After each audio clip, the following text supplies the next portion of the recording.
अपनी खुशियों का सरगम लिखेंगे, अपनी आँखों का पानी लिखेंगे। देखिए पढ़ाई का मतलब हम यही बोल दिए ना कि अपनी मंजिल को भुला के जिया तो क्या जिया, है दम तुझ में तो इसे पा के दिखा, और लिख दे खून और पसीने से अपने कामयाबी की कहानी, और बोल उस किस्मत को, है दम तुझ में तो इसे मिटा के दिखा। वाह वाह क्या बात है। तो जोर होना चाहिए, पावर होनी चाहिए, जानते हैं। इसलिए मैंने कहा ना कि इस बुक को गर्लफ्रेंड बना के पढ़ो। मेरी गर्लफ्रेंड है, समझ लीजिए कि मेरी क्या है, गर्लफ्रेंड है। गर्लफ्रेंड का मतलब ये है, इससे अगर जिस दिन आपको मोहब्बत हो गया, क्योंकि अगर लड़की जो होती है, अगर वो क्या है, अगर एक दिन छोड़ दी तो वो तो बेवफा होती है, लेकिन ये अगर इसको बना लिया ना तो जिंदगी क्या हो जाएगी, सफल हो जाएगी। अगर समझिए, कहने का मतलब क्या है कि आप क्या है, किसी न किसी दिन, हर दिन 5 मिनट 10 मिनट लेट हो रहे हैं, क्यों लेट हो रहे हैं, इस बात को समझने का प्रयास करिए कि कहीं ना कहीं आप में क्या है, चूक हो रही है। अगर एक गर्लफ्रेंड अगर आपकी हो और कह देगी 4 बजे तू आया, तो पता चला कि 3:30 बजे, अरे हम इंतजार कर रहे हैं, एक बेवफा के जख्मों पे मरहम लगाने हम चले, मरहम न मिला, मरहम की जगह मरहम गए। तो फिर समझ रहे हैं ना। तो अगर ये लगन हो जाएगी तो यकीन करिए, मैं दावा दिलाता हूं आपको कि एक प्रश्न अगर जो है ना कि 100 में 100 एक कोई बड़ी चीज नहीं है, न जाने कितनों ने किया है। समझ में आया कि नहीं आया, लेकिन बस आपको करना पड़ेगा। तो हम लोग एग्जाम्पल कौन सा देख रहे थे, पहला। कल हमने आपको कॉन्सेप्ट पूरा अच्छे तरीके से समझा दिया, ठीक। आज जो आपका है उदाहरण नंबर फर्स्ट, कौन सा उदाहरण आपका फर्स्ट क्या बोल रहा है कि 4052 और 12576, किसका भैया, 4052 और किसका 12576, 4052 और 12576 का HCF यूक्लिड विभाजन एल्गोरिथम का प्रयोग करके ज्ञात कीजिए। यहां तक समझ में आया, कोई दिक्कत है? अब देखिए भैया, इन दोनों का हमें क्या करना है, HCF निकालना है, लेकिन किसका इस्तेमाल करके, यूक्लिड विभाजन एल्गोरिथम का प्रयोग करके, ठीक है। यूक्लिड विभाजन एल्गोरिथम क्या होता है, अगर कोई संख्या a है, अगर उसे हम b से भाग दें तो a बराबर क्या होता है भैया, BQ प्लस R, यही होता है। जहां जो R का मान होता है, जहां पर हमने बताया कि ये जो R का जो मान होता है वो क्या होता है, सदैव छोटा होता है, किस चीज से, b से, लेकिन इसका मान जो है या तो 0 के बराबर हो सकता है या 0 से बड़ा होगा, लेकिन सदैव छोटा होगा b से। हमने बताया कि इसका चालाकी आप क्या करिए कि सबसे पहले इसको भाग विधि से क्या करिए, निकाल लीजिए। अब क्या है भैया, आपका 12576 को आप इस तरीके से निकालने का प्रयास करिए। 4052 कितनी बार में जाएगा, 3 बार में चला जाएगा, बड़े आराम से जाएगा, शौक से। कितनी बार में, 3 बार में करेंगे तो 3 दूना के 6, 3 पचे 15, 4 3 0 0 1 और 3 चौके 12। घटाइएगा, 6 में से 6 0, 7 में से 5 2, 5 में से 1 4। इधर तो आपका कट जाएगा, 2 में से 2 0, 2 में से 2, ये आपका कट गया है कि नहीं। तो 4020 आया कि नहीं आया इधर।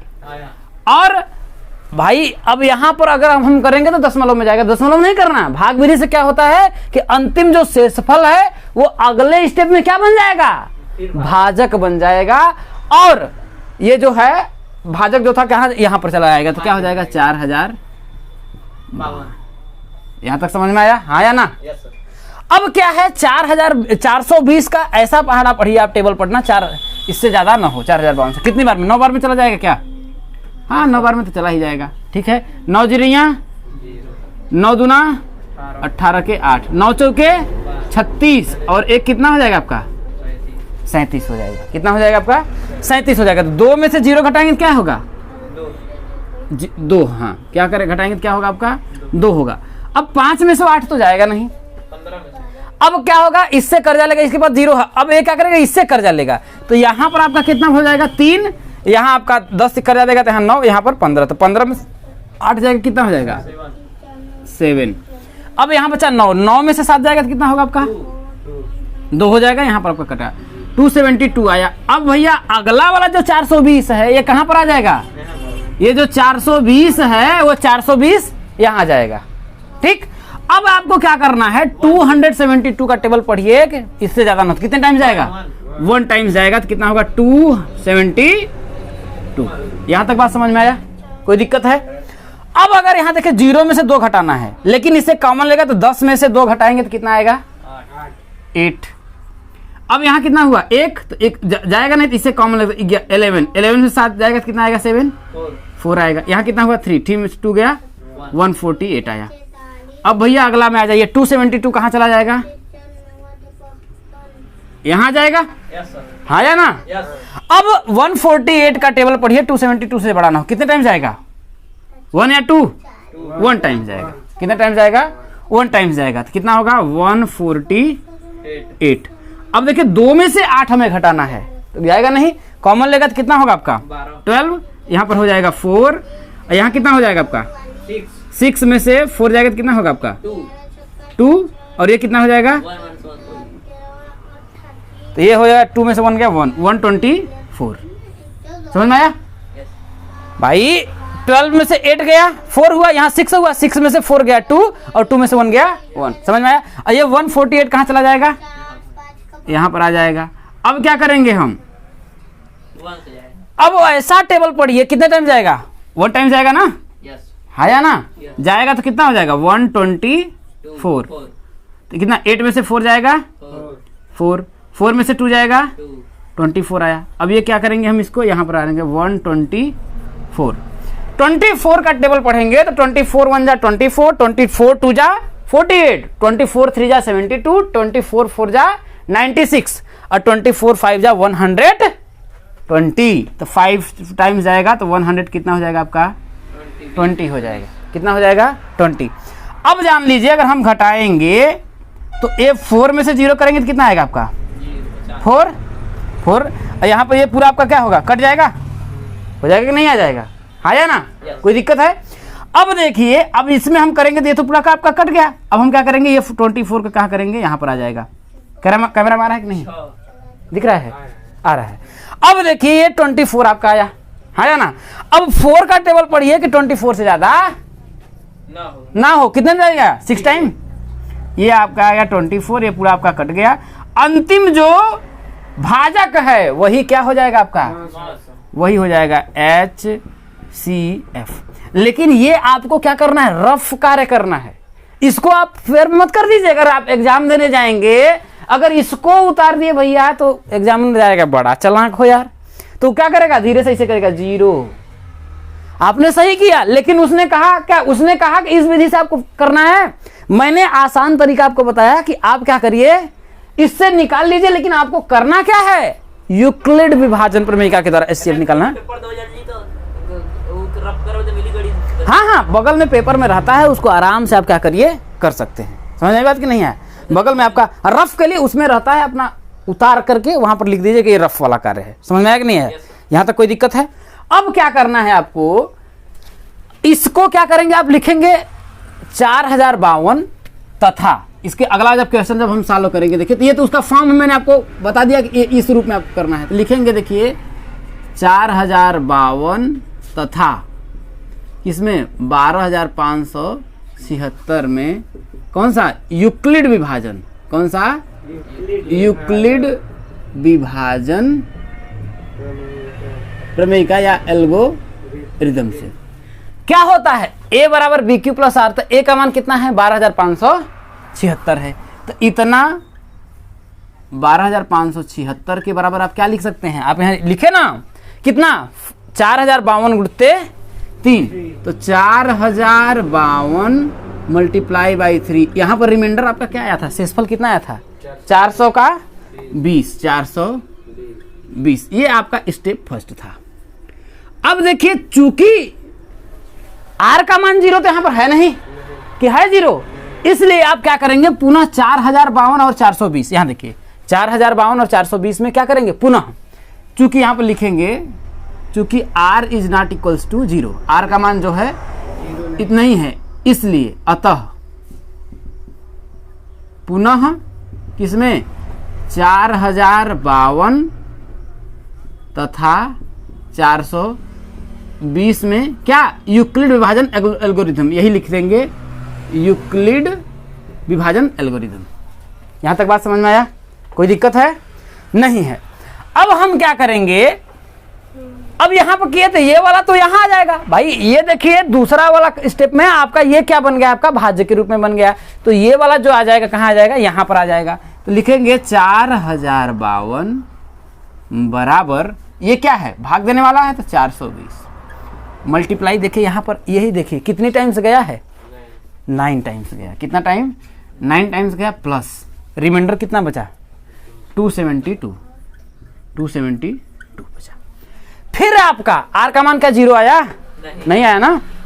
फिर आपका स्टेप कौन सा आप करेंगे, देखिए 3, स्टेप 3 वही, चूंकि r is not equals to 0, या फिर लिखेंगे देखिए पुनः, ऐसे समय डायरेक्ट लिखिए पुनः, r का मान तो 0 नहीं है, पुनः 420 तथा किसमें 272 में क्या यूक्लिड विभाजन, कौन सा, यूक्लिड विभाजन प्रमेयिका का इस्तेमाल करने पर जब करेंगे तो ये 420 अगले स्टेप में क्या हो जाएगा, क्या हो जाएगा, भाजक हो जाएगा, भाज्य हो जाएगा, भाज्य। और ये 272 क्या हो जाएगा, भाजक। कितनी बार में गया भैया, यहाँ देखिए एक बार में गया, यहाँ ध्यान देते रहिए, एक बार में गया है। प्लस रिमाइंडर कितना बचा आपका 148। ठीक है, यहाँ तक कोई दिक्कत है? फिर वही तीसरा स्टेप लिखेंगे। यहाँ पर देखिए तीसरा स्टेप जब आप लिखिएगा, इसको हम अभी मिटा देते हैं, समझ में अच्छे तरीके से आएगा। तीसरा स्टेप देखेंगे तो ये 272 कहाँ पर आ जाएगा, वही अच्छा चौथा, चलिए चौथा स्टेप में आ जाते हैं। क्या होगा देखिए, अब यही लिखेंगे 272 तथा 148 में क्या यूक्लिड। ये कब तक करेंगे, जब तक रिमाइंडर जो है आपका, ये जो रिमाइंडर है, ये जो रिमाइंडर आपका है वो क्या है 0 ना आ जाए, क्योंकि भाज्य बराबर भाजक गुणते भागफल प्लस का, यही होता है ना, आया ना। अब यही होता है, फिर से अगर आप करेंगे देखिए तो क्या होगा आपका, देखिए ये 272 बराबर 148, भाई 148 कितनी बार में गया भैया, ये यहाँ पर भी कितनी बार में गया है, एक बार में, प्लस रिमाइंडर आपका क्या बचा है 124, कितना है 124। अभी भी क्या रिमाइंडर आपका 0 आया, नहीं आया। तो फिर अगला स्टेप वही बात, पांचवा में आप करेंगे, किसमें आप करेंगे 148 तथा 124 में वही पुनः क्या करेंगे यूक्लिड विभाजन एल्गोरिथम से।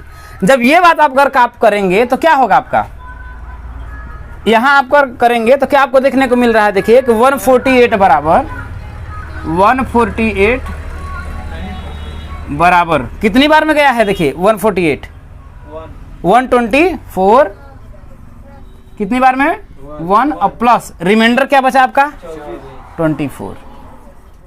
क्या यहां पर भी आपका रिमाइंडर 0 आया, नहीं आया। तो फिर वही अपना छठवां स्टेप आ जाइए, क्या करिए आप छठा स्टेप आ जाइए। छठा स्टेप में आपको देखने को क्या मिल रहा है, क्या देखने को आपको मिल रहा है छठे स्टेप में, ये देखने को मिल रहा है कि ये जो 124 कहाँ जा रहा है, यहाँ पर भाई पुनः आप करेंगे, देखिए किसमें 124 तथा किसमें 24 में क्या वही यूक्लिड विभाजन, यही करेंगे ना।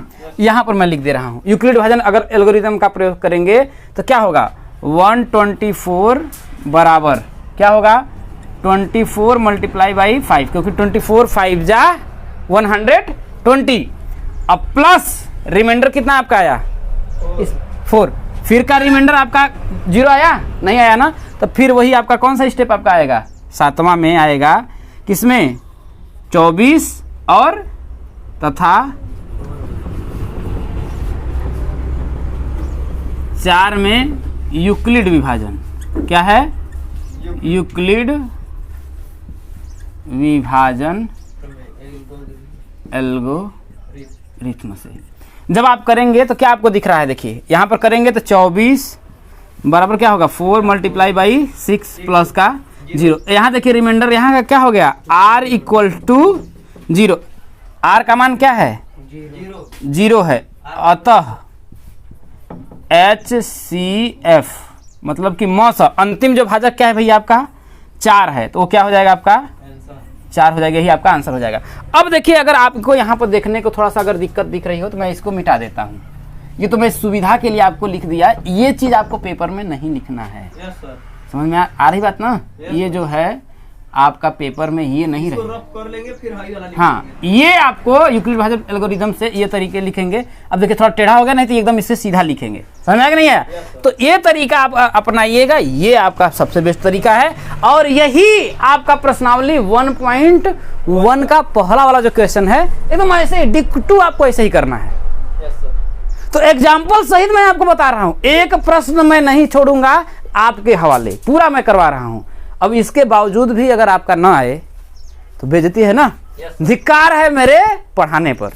उतारिए अगला बताते हैं क्या कह रहा है। उदाहरण 2 में कह रहा है कि दर्शाइए कि एक धनात्मक पूर्णांक, कैसा पूर्णांक धनात्मक हो और सम अगर पूर्णांक है तो 2q के रूप का होगा। अगर धनात्मक है, पूर्णांक संख्या क्या होती है कि सभी पूर्ण संख्या है और उनका ऋणात्मक मान, भाई मैंने लिख दिया भाई सभी पूर्ण संख्या लिख दिया 0 1 2 3 4 5 6 ऐसे ही आपका अनंत तक चला गया। और ऋणात्मक -1 -2 -3 -4 यही तो है, हाँ या ना? यही तो है पूर्णांक। हमने यही ना बताया पूर्णांक संख्या में, यही तो बताया कि सभी पूर्ण संख्या और उनके ऋणात्मक मान का संग्रह क्या होता है, पूर्णांक संख्या होता है। लेकिन इसने कहा भैया कि दर्शाइए कि एक धनात्मक पूर्णांक, पूर्णांक क्या है धनात्मक, तो धनात्मक कहां से होगा 1 से लेकर के आगे जो भी आएगा, क्योंकि 0 तो न तो धनात्मक होता है न तो ऋणात्मक होता है, ये बीच वाला होता है जिसे हम लोग छक्का कहते हैं, हाँ या ना? समझ में बात नहीं है?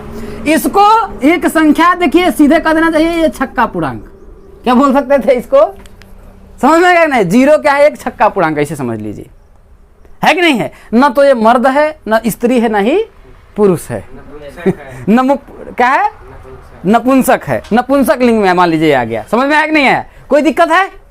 यहां तक थी, ये है एक नया डेफिनेशन आपको हमने बता दिया कि ये कौन सा पूर्णांक हो जाएगा, नपुंसक पूर्णांक। ठीक, यहां तक कोई दिक्कत नहीं है, कभी भूलेंगे भी नहीं, है कि नहीं? अब उसने कहा कि भैया इनको हटा दो क्योंकि ये तो किसी में नहीं आते हैं, ये तो नपुंसक है, तो इनको छोड़ दीजिए। तो इसने कहा सिर्फ धनात्मक पूर्णांक में, धनात्मक पूर्णांक में क्या होगा 1 2 3 4 5, यही हुआ, यही नहीं हुआ।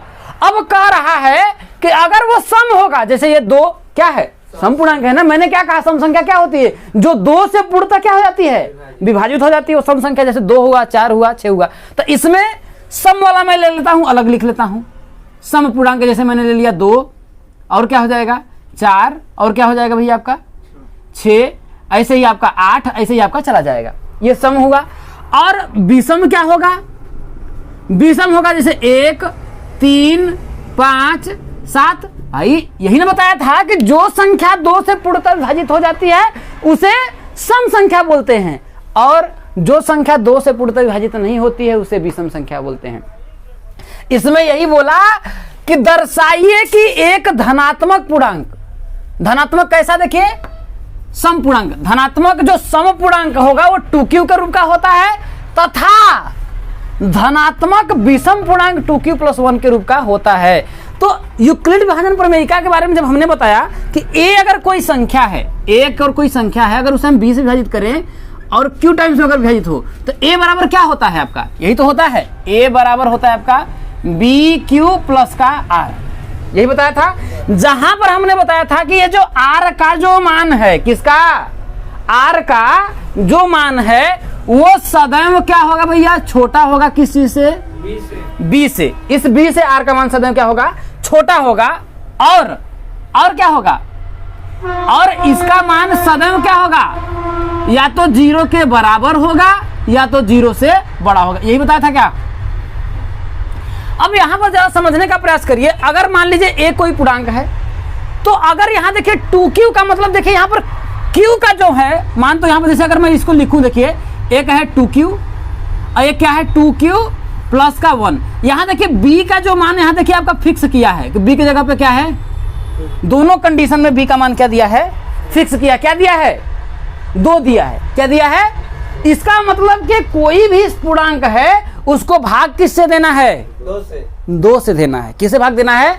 ये सवाल कुल मिलाकर के आपकी ये है कि किसी भी धनात्मक अगर हम समपूर्णांक को यदि 2 से भाग देंगे, किसे? यदि हम समपूर्णांक को 2 से भाग देंगे तो वो 2q के रूप का होगा, और अगर विषम अगर संख्या होगी अगर उसको 2 से भाग देंगे तो 2q + 1 के रूप का होगा। समझिए, जैसे जैसे ये संख्या क्या है? सम है, 2 है ना भैया, 2 है। इसमें भाग देने के लिए किससे कह रहा है? 2 से। अगर हम 2 से भाग देंगे तो 2 एक कम, शेषफल कितना आया? तो क्या मैं 2 को ऐसे नहीं लिखता हूं? 2 = 2 × 1 + का 0 बराबर 2। यहां देखिए q कहां है? कोई एक पूर्णांक है तो भैया q का मान हम मान लेते हैं भाई एक q का मान है, तो आपका क्या होगा? 2q + का 0 बराबर 2q। हुआ कि नहीं हुआ? है या ना? हुआ ना? और दूसरा मान लेते हैं भैया आपका 4 भी ले लेते हैं, समपूर्णांक के लिए देखिए 4 भी ले लेते हैं। तो अगर हम 4 में फिर अगर हम 2 से भाग दें तो कितना होगा? 2 दूना के शेषफल कितना बचा आपका? तो 4 को हम ऐसे नहीं लिख सकते हैं, 2 × 2 + का फिर 0।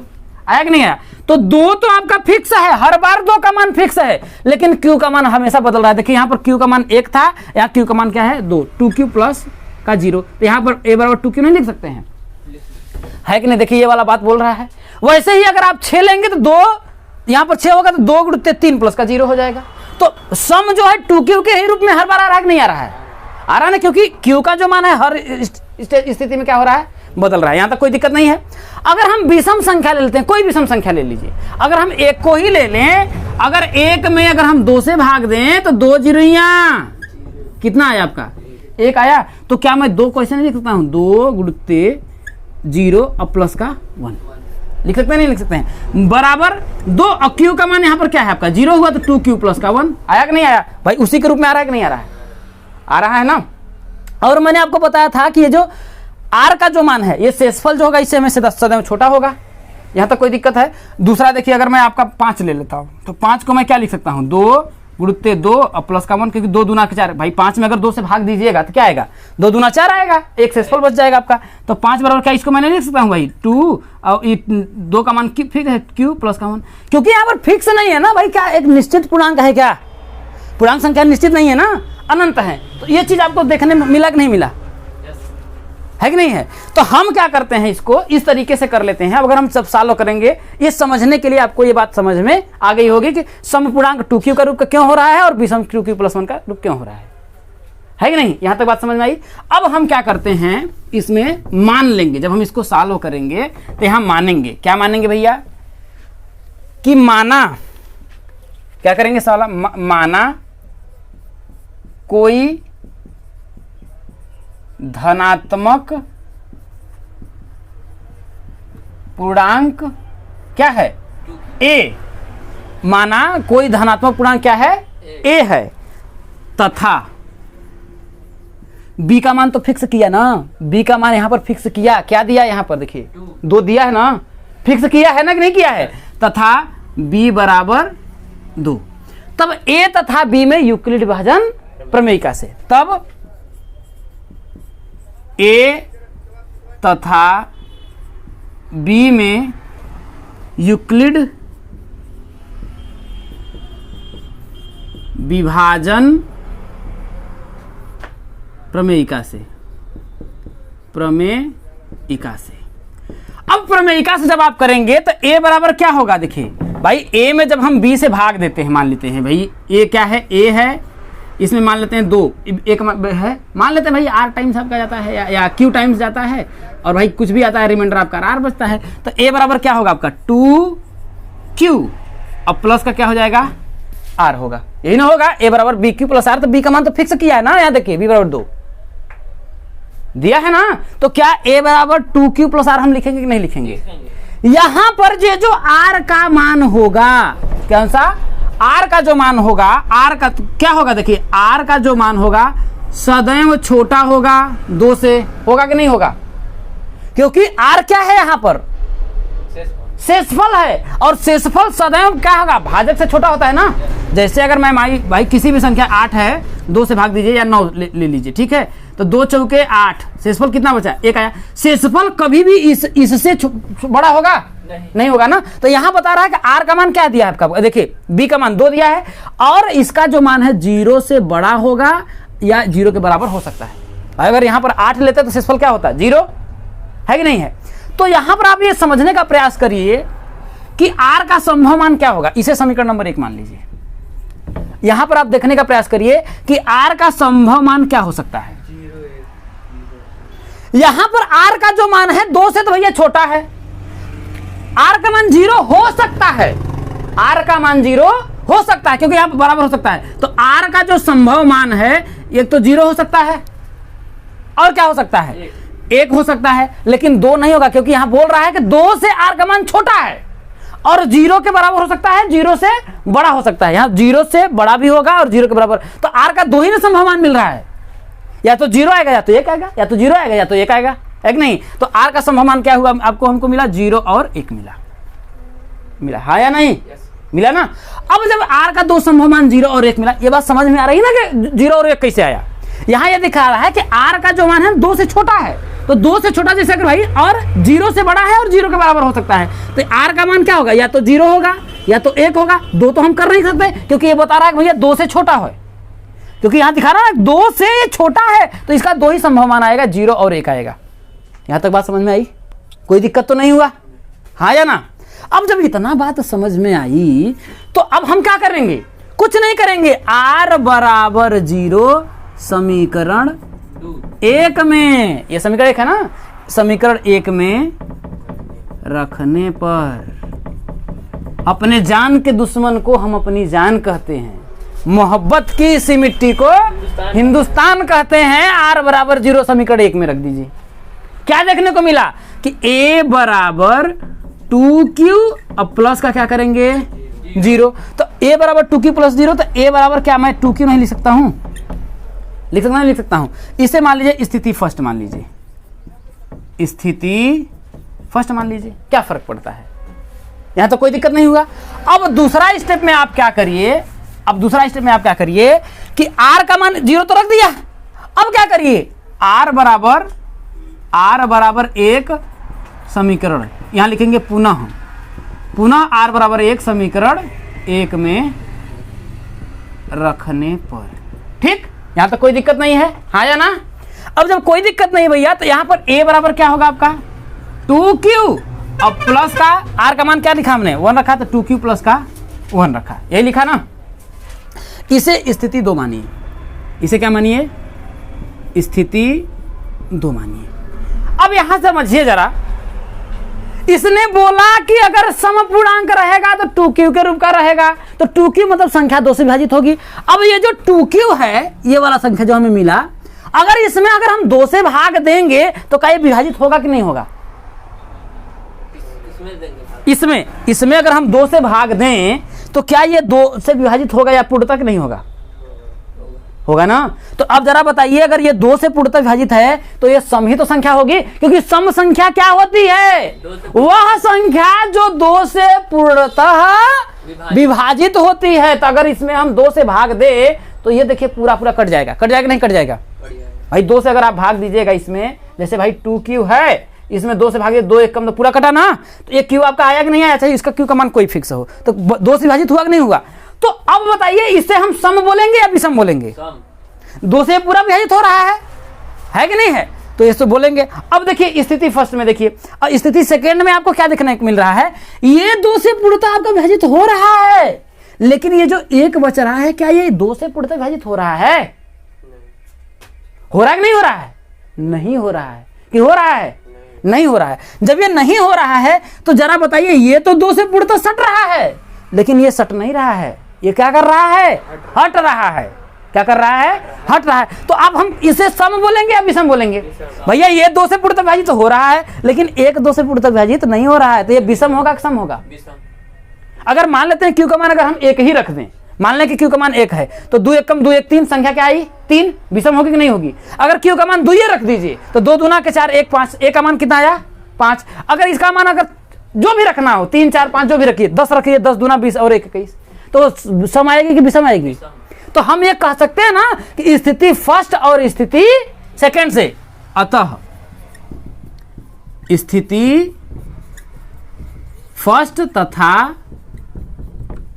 स्थिति सेकंड से हम कह सकते हैं, क्या कर सकते हैं, सेकंड से हम कह सकते हैं, क्या कह सकते हैं कि जो सम पूर्णांक होगा वो 2 से पटेगा और जो विषम पूर्णांक होगा 2 से नहीं पटेगा। मतलब कि क्या कि सम जो पूर्णांक है, क्या है, जो सम पूर्णांक है वो क्या होगा, 2q के रूप का होगा, तथा जो विषम पूर्णांक होगा क्या होगा, विषम पूर्णांक होगा वो किस 2q + 1 के रूप का होगा। हमने ये क्या कर दिया है, आपको प्रूव कर दिया है। यहां तक जरा बताइए आपको कोई दिक्कत है, अच्छे से समझ में आया? ऐसे उतारिए, परीक्षा में आया नहीं कि आपको घर से नंबर मिल जाएगा। समझ में आया कि नहीं आई? उतारिए।